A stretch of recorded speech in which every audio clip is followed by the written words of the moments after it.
There was once a small village tucked between green hills and a slow river. In that village lived a potter named Mira. She was known for her hands, quick, precise, always shaping clay into cups and bowls that seemed born rather than made. People from nearby towns would come for her vessels, saying Mira's pots fit the palm like a remembered word. She had everything the villagers said a person needed: skill, a modest shop, a friendly neighbor, and the steady satisfaction of work done well. Yet Mira carried a quiet restlessness. She wanted her pots to be not just good, but perfect. When a rim was slightly uneven, she ground it down until the clay was thin and frail. When a glaze crackled in a pattern she didn't like, she scrubbed and refired until the glaze surrendered to her insistence. She believed that if she pushed, shaped, and polished hard enough, she could force the clay and her life into a version of perfection she could trust. One monsoon, an old monk named Kavi arrived in the village. He wore simple robes patched at the knee and walked with a staff that had seen many paths. He taught under the shade of the banyan near the market. Short lessons, like hands passing a cup to a thirsty person. People came to listen because Kavi spoke plainly about the breath, about how things are not fixed, about how trying to make things stay or bend to our desire often created suffering. Mira watched Kavi from her doorway. One morning, while carrying a tray of freshly fired bowls, she spilled one. The rim shattered into jagged pieces across the path. She crouched and gathered the pieces, anger rising like hot steam. A bystander shrugged and said, "Just another pot." But Mira cradled the broken rim as if it were a small heart. She decided to remake it. She worked late into the night, remolding, trimming, polishing. The next morning, the bowl looked seamless, but under sunlight, a faint hairline crack showed where the repair had been. Mira frowned. She could make it smoother, she thought. She could erase that imperfection. She would take that crack away. Kavi noticed her labor from the banyan. The monk did not speak when first invited into the shop. Instead, he sat and watched Mira knead and press. When she finally paused, exhausted and frustrated, he offered her tea.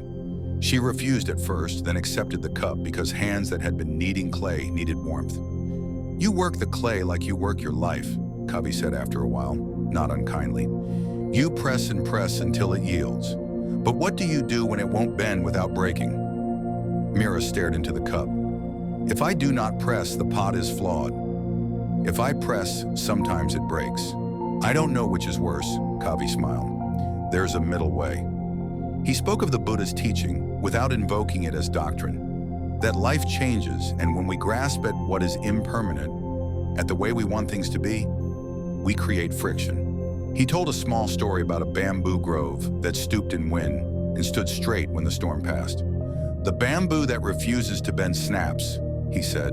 "The one that doesn't force itself to resist survives." Mira felt both comfort and unease. Her hands itched to correct every tiny defect. The flaw in the bowl crawled at the edges of her vision like a tick.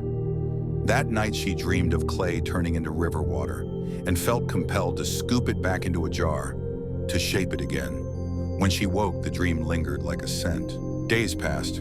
Kavi continued to visit the market, and his presence in the village was like a bell, small, clear, and repeated. People asked him to teach them breath awareness, the practice of returning to the present with kind curiosity. Mira agreed to sit once out of a polite curiosity. The monk asked them only two things: to breathe and to notice. "Notice when you are forcing," he said. "Notice what happens when you stop." She found the practice awkward at first. Her mind filed through resentments and to-do lists, the same way her hands filed clay. But slowly she noticed the pattern. When she forced a shape, her shoulders tightened, her breath shortened, and the clay seemed to resist. When she paused and allowed the wheel to turn, feeling the rhythm of the clay rather than imposing a design on it, the shape emerged more naturally and required less correction. There was less breaking. One afternoon, a wealthy merchant from the next town came to Mira's shop. He wanted a set of ceremonial bowls for a housewarming. He demanded they be identical. Every rim, every curve, every glaze exactly alike. Mira tried to accommodate. She worked long hours coaxing the clay, her fingers dancing like a nervous conductor. The more she tried to force identical results, the more subtle differences appeared. One rim flared minutely, a glaze pulled a whisper thicker. The merchant's face tightened with annoyance. He wanted perfect copies, and Mira felt ashamed that she could not deliver. She thought of Kavi as she sat up late that night with her hands stained with clay. "Don't force anything," she remembered him saying. But how could she tell a merchant his desire for perfection was wrong? The next morning, she wrapped the bowls and delivered them, her heart heavy. A week later, the merchant returned. He did not lash out as she had feared. Instead, he confessed in a softer voice that one set of bowls, the one slightly different, had been taken by his youngest daughter. She had liked the one with the tiny flared rim because it felt unique in her small hands. She used that bowl every morning for her porridge and had been calmer ever since, he said. Mira listened, stunned. The merchant's desire had been for a perfect-looking set, but what mattered to his family turned out to be something else. The life those bowls would live in their hands. The realization dawned on Mira slowly. Forcing uniformity had been for the merchant's idea of an object, not for its life. She had tried to suppress the slight variations that give things character. She had been trying to lock the world into her image of perfection, and the world had kept showing her that life is messy, imperfectly beautiful.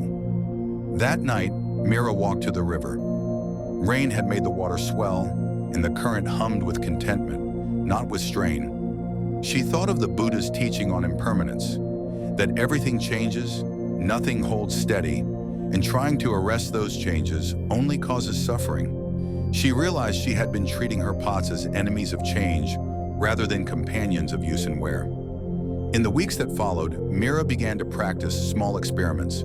She would set a piece of pottery on the wheel and decide with kind curiosity not to press when the rim leaned or to leave a subtle flaw. She learned to step back and breathe. When she did, an unexpected thing happened. The bowls she left alone often took on qualities she could not have planned. A glaze would settle into a constellation of tiny stars. A thin rim might catch the light in a way that made a drink feel warmer. Customers started to notice the new soulfulness of her work, and orders came not for perfection but for character. A young apprentice, Jay, started visiting the shop.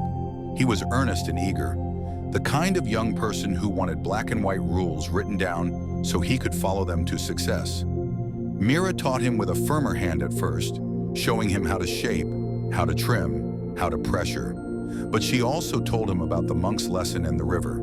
She watched how Jay would sometimes grip the clay until it betrayed him, and she would gently remind him, "Notice when you are forcing." Jay struggled. Old habits of pushing to control were thick in his shoulders. One day, in frustration, he smashed a nearly finished pot. He stood, chest heaving, staring at the shards like a man confronting his own mistake. Mira did not scold him. She sat beside him and breathed slowly. "It is only clay," she said. "It teaches us what we do not always want to learn, how to let go." "Let go," Jay repeated, as if the phrase were foreign. "But if I let go, things will fall apart. What if I lose everything?" Mira picked up a shard and ran her fingers along its edge. "Forcing is a form of fear, Jay. When you try to fix everything, you're saying you do not trust life to flow. But life flows whether you trust it or not. When you practice letting go, you're learning to move with the current instead of against it. You gain steadiness, not loss." Jay did not fully believe her at first.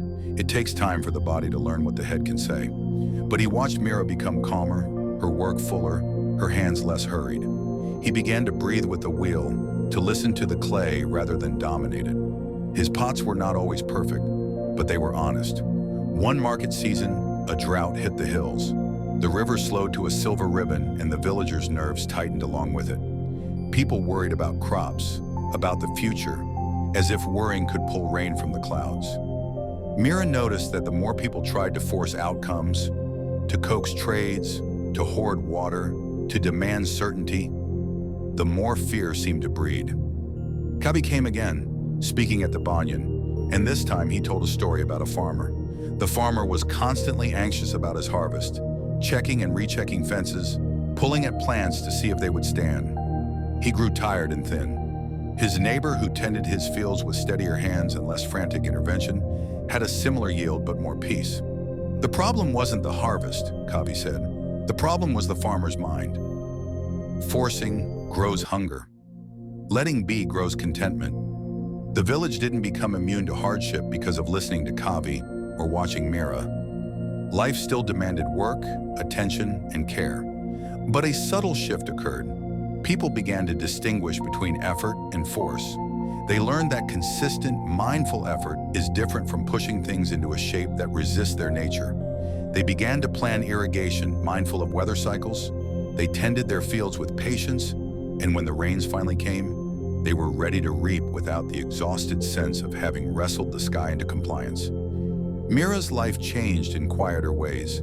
She stopped polishing away the marks on her clay that told of hands and time. She accepted that pots would have lived in dents, and that a bowl might one day be used to feed a child who would remember the way it fitted her lap. She found a softness in her relations. When a friend arrived late, she did not tighten. When a neighbor asked for a favor she could not afford, she learned to say no kindly rather than forcing herself into resentful overcommitment. The practice of not forcing anything extended from clay to relationships, to expectations, to the daily rhythm of her breath. One evening, the merchant returned once more. He had lived through the drought and carried with him a small, cracked bowl, the one his daughter had loved and used until it finally broke one day during washing. He came to Mira not with reproach but with gratitude. "That bowl taught my daughter about careful hands and small pleasures," he said. "She learned to cherish what she had instead of always asking for new." "I came to thank you for teaching her." That tears stung Mira's eyes. But they were not the tears of regret. They were of recognition.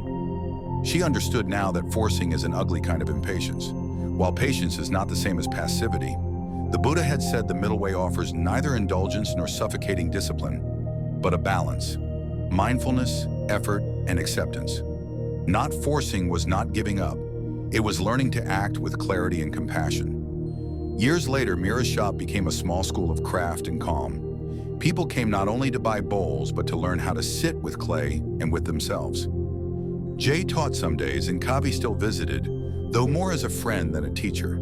The banyan remained like a patient clock, and sometimes in the quiet mornings, Mira would recall the cracked bowl that had begun her transformation. She would run her hand over the smooth lip and remember the monk's simple counsel: don't force anything. There were many moments of relapse. Humans are creatures of habit and fear. Sometimes she would grip the wheel too tight. Sometimes she would get irritated at a friend's lateness and try to fix them rather than listen. But each time she noticed the tension and returned to her breath, the habit weakened. The wheel taught her patience, the river surrender, the market impermanence. Over time, she grew less interested in controlling outcomes and more curious about the process of living. One afternoon, a boy came to Mira and asked for the secret to happiness. He wanted a recipe, a formula, the kind of quick-fix promise that tempted everyone. Mira looked at the boy, then at her hands, which were marked by a life of effort and ease. She handed him a simple cup and said, "This cup is useful whether it is perfect or not. You can hold water in it, you can drink. If you spend your life trying to make the cup somehow better than necessary, you miss the water." The boy frowned. "But how do I stop forcing? How do I know when to act and when to let go?" Mira smiled with the same softness she had learned from the river. "Act with presence and kindness. Put your full attention where it matters. If something requires your care, give it fully. If it resists in a way that causes harm, let it be." Remember the wheel in the river. Notice tension in your body. Breathe. Not forcing is not apathy. It is wise action without clutching. The boy left with the cup. Years later, when he returned as a man, he spoke of a life less burdened by ache. He had learned that some battles are essential and some are born of habit. He had learned to channel his energy where it bore fruit and to let other things take their own shape. Mira's story passed through the village not as an edict, but as an invitation. People began to see the old monk's lesson not as a denial of effort, but as a reorientation, to labor without clinging, to love without trying to possess, to be present rather than obsessively steering the future. The village did not become a paradise. It simply became a place where people practiced more kindness to themselves and to one another. The teaching is not a rule written in stone. It is a skill honed by daily return. Like the potter's wheel, life keeps turning. When we stop forcing our will upon the world, we find our hands meet it with more grace. Imperfections become stories. Cracks catch the light. And in the space between effort and grasping, we find ease. So the lesson Mira learned, and the one she taught without preaching, was simple. Do your work, attend with care, but do not force what refuses to be forced. Let the wheel turn, breathe with the clay, and live with the quiet courage of a life that trusts flow more than control. In that trust, the small miracles of ordinary days begin to appear. So friends, how did you like this motivational story of Buddha? Do tell us in the comment box, and do not forget to share it with your friends. If you want to listen to more such motivational videos, then there is a link in the description of this video. Namo Buddhaya Jai Bharat.